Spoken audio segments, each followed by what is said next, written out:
Kue jala. Kue jala merupakan salah satu dari beberapa kue favorit masyarakat Aceh. Sekarang kue jala selalu ada di mana-mana sebagai hidangan yang populer. Kue ini sangat disukai karena isi di dalamnya merupakan selai serikaya yang sangat cocok untuk lidah orang Aceh. Kue ini sering dihidangkan sebagai menu takjil saat bulan Ramadan. Kue ini disebut kue jala karena bentuknya yang mirip jala.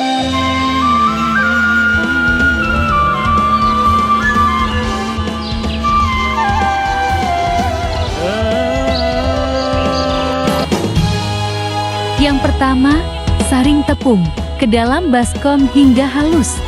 Kedua, masukkan garam secukupnya. Ketiga, masukkan air secukupnya. Keempat, aduk adonan hingga mengental. Kelima, tambahkan tebem. Keenam, tambahkan air lagi jika diperlukan dan aduk kembali. Ketujuh, blender adonannya supaya lebih halus. Kedelapan, tuangkan adonan ke dalam wadah.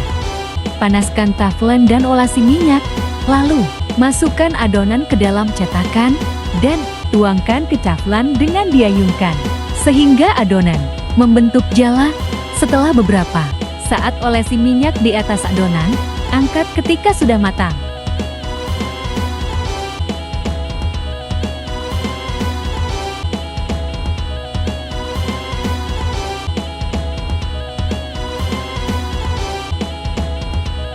Pertama, pecahkan 15 telur ke dalam blender. Masukkan garam secukupnya, lalu blender telurnya hingga halus. Masukkan 2 mangkok kecil gula dan daun pandan. Lalu, masukkan telur yang sudah di blender ke wajan. Kemudian, peras santannya.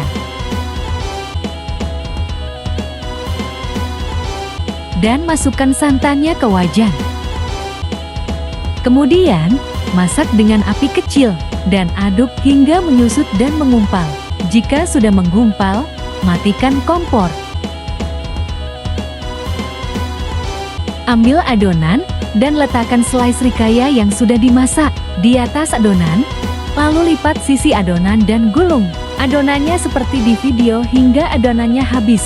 Kemudian balut dengan plastik agar kue-kue terlihat cantik.